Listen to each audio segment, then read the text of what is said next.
दोस्तों, वक्त बदलते देर नहीं लगती। मैंने सोचा था कि शायद इमरान खान का वक्त बदलेगा, मगर इतनी जल्दी बदलेगा, मैं खुद हैरान हूँ उस पर।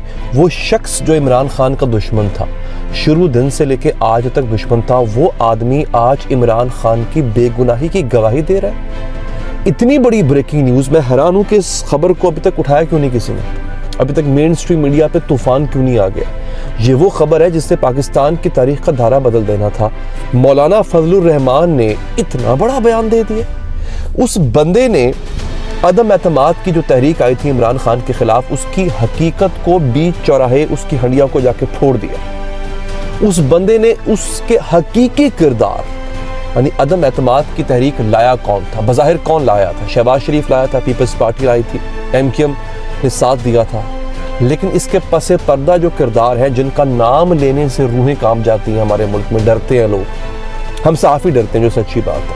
मौलाना फजलुर रहमान एग्रेसिव थे, पिछले 2-4 दिनों से बड़े सख्त उन्होंने रवैया अपनाया हुआ था, एस्टैब्लिशमेंट के खिलाफ बहुत बातें कर रहे थे। उन्होंने कल के इंटरव्यू में जो आसमा शराजी को इंटरव्यू दिया, उसमें उन्होंने यहाँ तक कह दिया कि पैसे बटे, इन्होंने पैसे लिए हैं ताकि इलेक्शंस को रिग किया जा सके, इलेक्शंस में धांधली करवाई जा सके। अशराफिया की बात कर रहे हैं, एस्टैब्लिशमेंट की बात वो कर रहे हैं, वो आपके जो सिविल सर्विसेज के ब्यूरोक्रेट्स हैं उनकी बात कर रहे हैं। इतना बड़ा इल्ज़ाम उन्होंने लगाया था, मुझे लगा था ये बहुत एक्सट्रीम पर चलेंगे मौलाना, लेकिन आज जो बात उन्होंने कर दी है वो तो उन्होंने रंदा ही फेर दिया ना पकड़ के, सारे किए कराए पानी फेर दिया। मैं उनका जो ये ऑडियो क्लिप है मैं आपको सुनवाऊंगा, बता भी देता हूँ वो कहते क्या है। वो कहते हैं, दोस्तों ये सुनिएगा, वो कहते हैं कि तहरीक इंसाफ के खिलाफ अदम एतमाद के हक में नहीं था। PTI के खिलाफ अदम एतमाद की तहरीक पाकिस्तान पीपल्स पार्टी ने चलाई थी। मौलाना फजलुर रहमान, अभी बात खत्म नहीं हुई, सुनिएगा पूरी बात।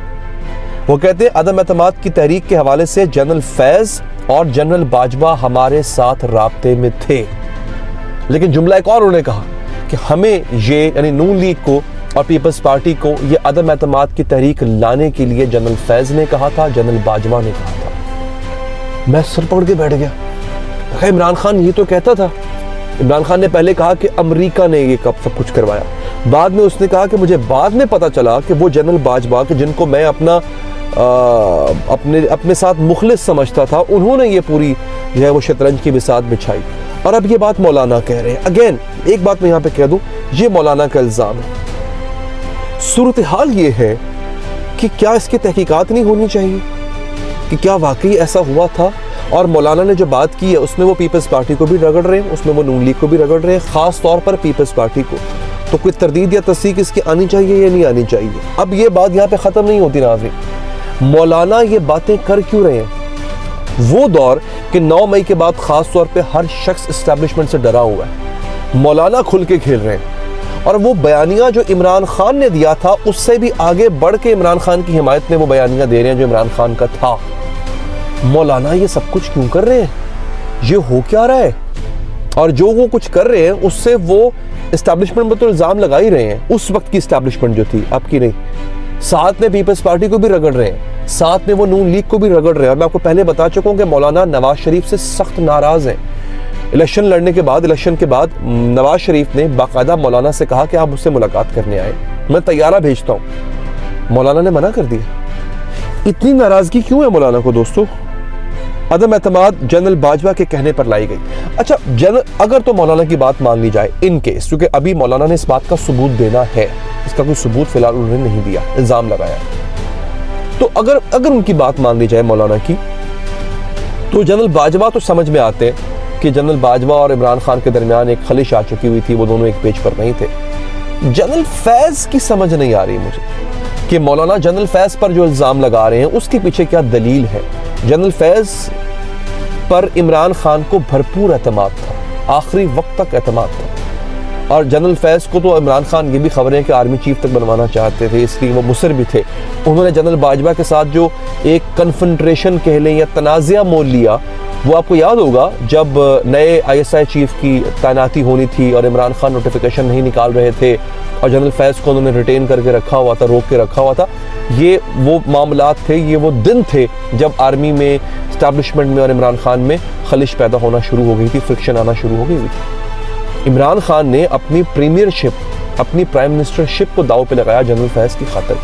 और बकौल मौलाना के जनरल फैज़ उस प्लान का हिस्सा थे। तो अगर तो ये प्लान सही है तो उसका मतलब है लंदन प्लान भी ठीक था क्या? क्योंकि इस पे सवाल होना चाहिए ना, सवाल होना चाहिए। क्योंकि कल मुफ्ती कफ़ायतुल्लाह जो कि JUI फजलुर रहमान के इन्हीं की जमात के रहनुमा है, वो कह रहे थे कि अब जो सूरत हाल बन चुकी है उसको देख के लगता है कि लंदन प्लान था। ठीक है, अब अल्लाह आलम, इसकी तहकीकात होनी चाहिए कि था या नहीं था। अब मेरे लिए सरप्राइजिंग बात ये तो है ही सही कि जो इल्ज़ाम लग रहा है वो तो सरप्राइजिंग है ही कि किन किन के नाम लिए जा रहे हैं, लेकिन उससे भी ज़्यादा सरप्राइजिंग मेरे लिए ये है कि ये आ कहाँ से रहा है, ये मौलाना की तरफ से आ रहा है।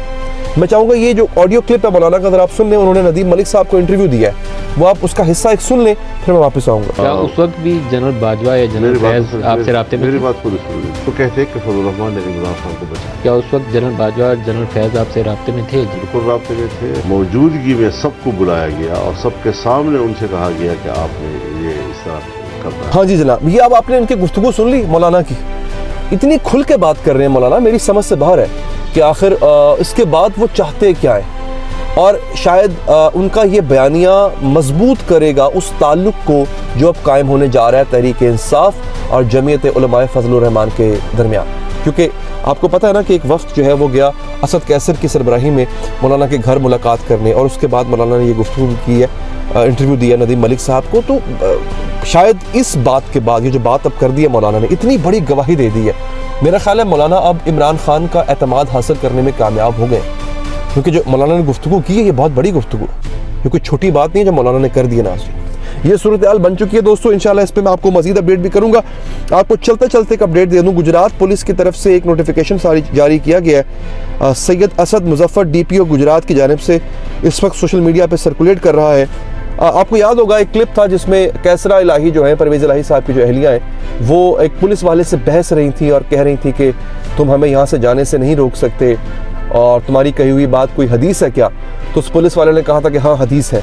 इस पे बहुत शोर मचा था, बहुत लोगों ने तनकीद की थी कि आप नाउज़ बिल्लाह गुस्ताखी कर रहे हो, आपकी बात हदीस कैसे हो सकती है, मगर पुलिस वाले के मुँह से उस वक्त ये निकल गया। तो ये साहब थे जनाब DPO साहब, इनका ये एक बयान है मुबैना तौर पर कि मन सैयद असद मुजफ्फर DPO गुजरात की सियासतदान मिसेस कैसरा परवेज़ इलाही साहिबा से बात हो रही थी, तो मस्कूरा मिसेस कैसरा साहिबा ने मुझे मुखातिब करते हुए कहा कि आपने जो कह दिया है वो हदीस हो गई है, सवालिया निशान। तो मैंने सबकत लिसानी से सहवन बिला इरादा हदीस का लफ्ज़ इस्तेमाल किया बाद अज़ा उलमाए कराम से रहनुमाई लेने के बाद। मतलब आपकी अपनी अच्छी खासी माशाल्लाह एज होगी या सैयद घराने से आप ताल्लुक़ रखते हैं, आपको ख़ुद नहीं पता कि आपकी और मेरी बात हदीस का दर्जा नहीं रखती, उसके लिए आपको उलमाए कराम से राय लेना पड़नी थी। यार पता नहीं, मुझे हैरानी होती है कि यार ये CSS अफसर होते हैं, क्या कहे बंदा इनको। मैं शरई तकाज़े पूरे करते हुए इकरार करता हूँ कि मुझसे ये गलती सबकत लिसानी से हुई है।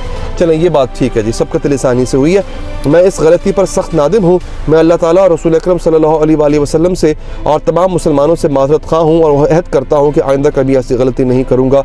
अल्लाह ताला मुझे माफ़ी अता फ़रमाए, आमीन। सैयद असद मुजफ्फर DPO गुजरात। ठीक है, अगर कोई शख्स माफ़ी मांग ले तो बिल्कुल ठीक है, गलती हुई है, ये वो अपनी वो कह रहे हैं तो ठीक है। अगर ये शाह साहब कह रहे हैं जो गुजरात पुलिस के DPO हैं तो फिर ठीक है, इंसान से गलती हो जाती है और ये अल्लाह और उसके दरमियान का मामला है, तो उन्होंने माफ़ी मांग ली है। मेरे ख्याल है हम भी इस बात को जाने देते हैं। अब तक के लिए इतना ही नाज़रीन, मुझे दीजिए इजाज़त, अल्लाह ने के बाद।